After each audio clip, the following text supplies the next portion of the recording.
And what you find when you turn around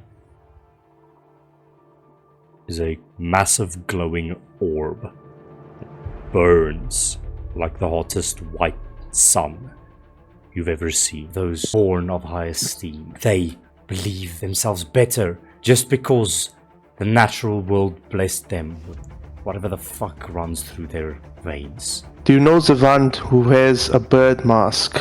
Make an insight check immediately. He clearly knows something. Shiloh! It is very apparent that you are some kind of machine.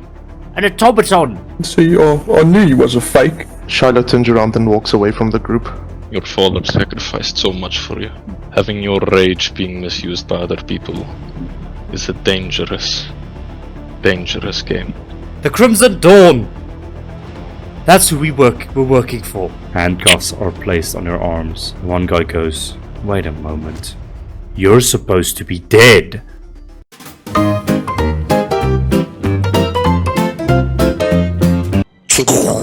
A light goes on in what seems like a room that stretches forever in every direction. But as your oculuses focus, you notice it's some sort of a interrogation chamber. Small stone room, glass on one side, single light on you as you're tied into a chair in the center of this room. You don't remember what happened last. You went unconscious, possibly knocked unconscious, but now you find yourself here. Do I still have my goggles on, or have they taken it off of me? You still have your goggles on. Shiloh just shimmies in the chair, recognizes that he's tied up, can't move his hands. So he's quite calm. He's going to look around him, and what I'm assuming is just a dark room. It's only the light that's on him. See dark wall, dark wall, dark wall, glass on the one side. Hello? A heavy lock turns. You see silhouettes move behind the glass. A tall, youngish man walks in wearing a very pristine, trench coat of some sort. He has sort of a 5 o'clock shade beard, and he steps in with white gloves on his hands, and his arms are behind his back, and he steps in. Make a history check for me. Oh, that's a 22. Immediately, those zeros and ones flipped past you. Those the white silhouetted memory fills in with images. You knew this person, or you know this person. A name pops into your head. Kieran Attaway is this person's name. Shiloh just stays still, doesn't say anything, and kind of stares him down or up, I guess, since he's very tall and I'm sitting down. You hear as this person says nothing, walks around you in a circle once, stops right in front of you, puts a finger on the bottom of your chin and forces your head to look up to him. And he goes, "My, how is this possible?" Shiloh kind of yanks his head back. "Oh, not going to do anything to you. I'm merely curious about your appearance here. You are Shiloh, aren't you? I mean, except for your hair being gone, those obnoxious goggles that you seem to be wearing on your person, and also the bag and the monkey that you carry with you. That is your name, right?" Shiloh, he's just silent for a couple of seconds. He looks straight, and then he looks up again and he says, "Yeah." So how exactly did you survive the accident? At the Attaway Guild, I must know. A quarter of that building burnt down in your little experiment. Cost us a great deal of money. Now you come to my doorstep. Why? And how is it even possible? Shiloh looks away, and he looks in front of him, but he doesn't say anything. Right. Just Father probably taught you well not to speak out. Immediately looks up when you mention father. As you'll soon learn, your fate will be the same as his if what happened at the Attaway Guild, what caused the accident, Shiloh. Well, maybe we can start somewhere simpler. Where have you been all these years, Shiloh? After the accident, we assumed you to be dead, and we haven't seen you for the last 2 years. Now you rock up with those goggles on your face and bald head. This looks to me like, I don't know, faking your own death to get out of our service, going into hiding, changing your appearance, all things the Attaway House doesn't like very much. What have you been doing for these last 2 years? I don't know. Somehow I'm not convinced by your little alibi. But I suppose let's just get to the point already. Where is it?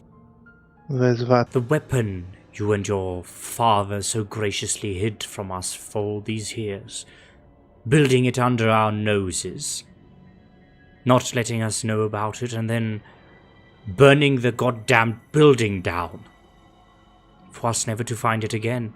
I don't think the great Thomas Tompion Machina is going to be so easily beaten. We've had him under our thumb for quite some time, and he secretly conspired against us, built some sort of device to fight against us, the other nobles. Oh, but we found out. The Attaways always find out. And now I need to find out from you. Where's the weapon? Shiloh is kind of disassociated from this whole situation, and he hasn't been listening because he just heard the name of his apparent father. So I think he starts to think out loud, and he says, "My father." Yes, your father. The great Thomas Tompion Machina. Where did he hide it? Machina. That's my name. Oh, playing dumb, are we? Of course it is, and you should start spilling some information really quickly before I get annoyed. This is your last chance before things get messy. Shiloh kind of comes back from just thinking about the name, and then he looks up. I don't know. His eyes, for the first time now, his facial expression changes from calm demeanor to annoyed and frustrated. You really don't know, do you? Father been keeping you out of the loop? Not thrown you on the street to fend for yourself? Right, let's move on to another question. Back to the incident at the Attaway Guild. Quarter of a building was brought down on your head. That stupid experiment room. How did you survive? Experiment? Yes, you were attending the Attaway Guild for Artificers. You're quite proud at that, keeping it a secret from your father. So he didn't seem to really like it that you were getting close to us. We didn't mind. Your genius was quite wanted amongst the Attaways, but a day, you and that other girl, I don't even know what her name is, you started working on some sort of power catalyst of some sorts. It went out of control. Before long, the whole building collapsed on your head. See, now I know you are lying. Because if I was in charge of anything to do with science, I would not let it come to an explosion. You're reminded of a memory. One where you see behind a closed, like a blast door, looking through the small sort of porthole of glass, you see that girl looking at you worried, moving on, and you look down, and you see a point of light, a crystal, swelling and filling with arcane energy. You look back at the blast door window, and a person with a crow mask stands, staring at you. You're wrenched from the memory. Shiloh's cocky demeanor immediately vanishes. What happened? I don't know what you're talking about. So it seems. Right then, maybe you can answer me this question since you were so close with Thomas. What is the weapon? What is the weapon that Thomas Tompion Machina created? Listen, I understand that the blood may take a little longer than usual to get to your brain, but gets this through your fucking skull. I don't know what weapon you're talking about. I don't know He what slaps incident you you're talking through about. the face, but he goes, and it reverberates. Ah, fuck! As he just sort of wrenches back, clutching his broken knuckles, as he definitely did it on his hardest. What the? He looks at you. What the hell are you made of? He moves closer and he reaches for your goggles. Shiloh kind of tries to... Well, he starts to move in the chair because he doesn't like the hand getting close to him. You don't like it, Maybe you should give me some answers. Last chance, and he grips the goggles. I don't have the answers that you He want. rips it off. Shiloh starts to scream in pain. As And he maybe sees the glowing eyes for a split second, but I immediately close it and kind of very tightly clench my eyes closed. Now we're getting somewhere. He just moans in pain, and his sight is he can't see. Everything is blurred now. I've seen augmented before. Not quite like this. Sensitivity to the light is also quite unusual.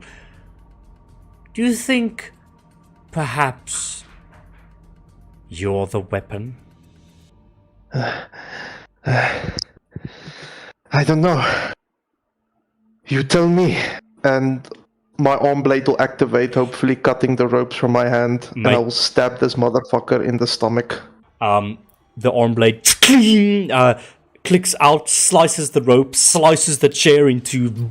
It shatters through the wall, and he sort of stumbles backwards and just sort of holds his one hand in front of him and takes out a spell book of some kind, and cyan magic begins forming in his hands. His eyes glow with a cyan light, and you watch the veins in his arms and fingers, almost the blood glows cyan from beneath his skin, and it flows to his fingertips, and he grasps the air, and you feel this wind kick up around you, and sort of almost as if the air is compressing around you. Please make a wisdom saving throw for a hold person.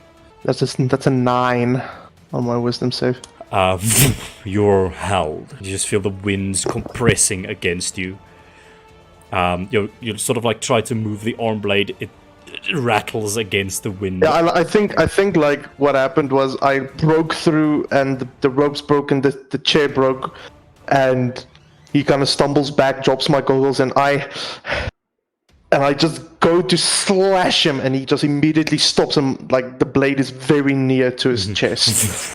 Huh. Well, whether you know it or not, this is quite some unique and advanced augmentation, it seems. Wonder how far it goes. What's its power source? And he walks very close to you, and in a non-sexual way, he begins unbuttoning your overcoat and your shirt. Technology check for him, which is pretty high, and he non-sexually places a hand on your chest. There's not a heart in you, is there? Father will be very pleased with this, and he turns around, still holding that spell on you. I don't know how, but somehow it seems that you are the weapon. Maybe that is how you've survived the accident. Maybe that's why your father kept you so close to you. I don't know. But I will get to the bottom of this, and you can be sure, dear boy, with your assistance, willingly or not, the Attaways will surely dominate the entirety of the brass Gasconade.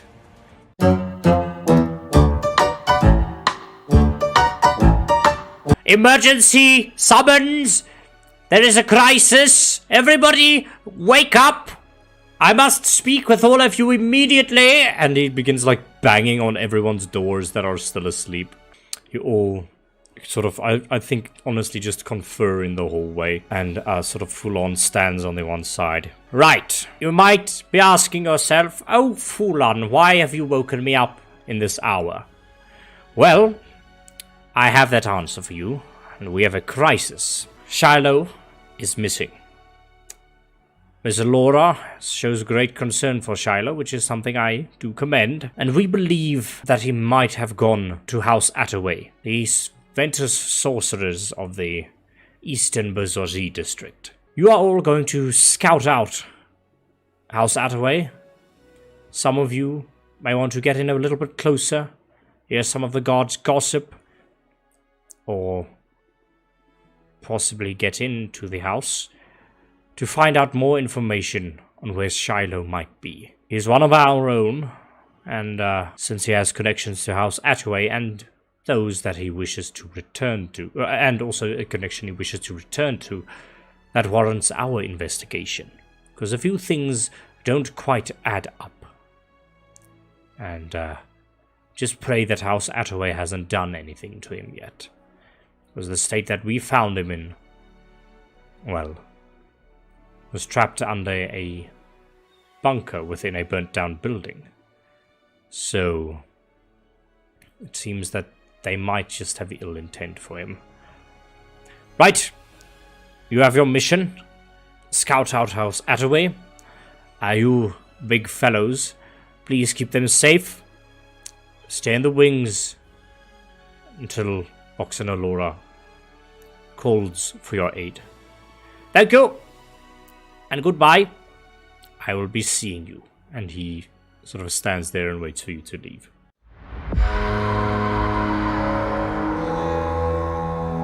Shiloh. An undisclosed amount of time has passed. So you're in a pristine jail cell somewhere, and you're just sort of shunted to the one side of this place. It's almost made of stainless steel, the entire place. You notice that your feet and your hands are bound with magical chains. As you focus, you hear a voice. It seems that our scientists are ready for you. Are you sure you don't have any more information about what you are, where your father is, what happened to the Attaway Corporation, the accident, anything? Because one way or another, we are getting that from you. We're also getting whatever is in you. And he sort of snaps his fingers, and these sort of guards wearing like white uniforms with subtle hints of cyan on them. Sort of press a button, the bars on the cage lower. They walk in and sort of stand you to your feet while you're bound, and they begin marching you somewhere. You go through a few doors that sort of slide open with sort of mechanical noise. Eventually, you arrive in a room much larger than the hallways you've been moving through. You feel your body being lifted with much effort. It seems that they are struggling to lift your weight, and you're placed upon an operating table of sorts. Alright, Doctor, I am off to inform my father about these developments. Investigate it thoroughly. Try not to damage the goods, as we do believe that this individual is some sort of automaton or augmented of sorts. Whatever Machina might have been hiding under our noses all this time in the form of his own son. Feel a series of pokes all across her body And he kind of squirms in discomfort. as these individuals like sort of snap on their operating gloves. And you hear like the Oh no. of a bone saw. You hear it like as it cuts into metal. You feel a cutting sensation on your right shoulder. Oh no. You take 9 points slashing damage. Your maximum HP also reduces by the same amount as you feel your arm dislodge and pop out of its socket. You watch them sort of mess around with it and you hear as your arm blade activates on it. A few gasps from the doctors, but they still keep prodding. Then you hear the doctor speaking. Well, this is quite the remarkable specimen. I don't know if this is Machina's making. Has really outdone himself this time. Whatever this thing is, it definitely channels magic through its wiring and circuitry. Yes, I must agree. It extends throughout its body, and it's made out of some sort of alloy that is quite interesting. Who do you think his power source is, then? Well, I'm willing to bet it's where Power source of a normal human would be. Right in the chest. You feel that bone saw now pierce your chest cavity, slice all the way down. You feel something akin to a crowbar of some sorts get wedged in there, and you hear the terrible cracking of metal as you take another 2 points of piercing damage in this case, as your chest cavity is bent open. You just hear doctors speak up again. What is that? I've never seen something quite like it. And you hear this like almost device scanner of some sort just go and it explodes. And you hear them stumble back. Oh, boy. Doctor, I think we hit the nail right on the head.